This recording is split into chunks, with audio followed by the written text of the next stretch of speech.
город Улан-Удэ. 4 года занимается вольной борьбой под руководством тренера Евгения Чингисовича. Лучший результат, второе место на всероссийском турнире Балдынова город Улан-Удэ.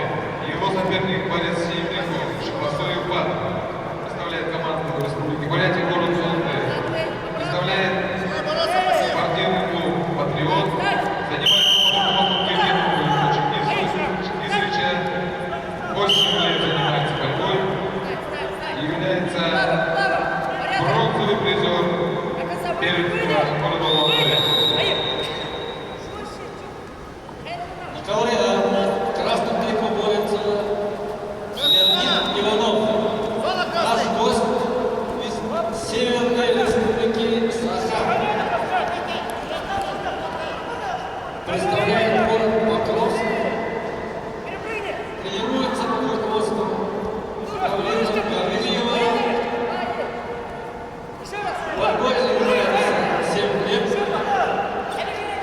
Лучший результат бронзовая медаль Лиги Восточного 2020 в городе Москва. Его соперник Вадим Григорьев является кандидатом в мастера спорта. Тренируется ГФШ Туркинского района под руководством Беликтор Гергинова. Является серебряным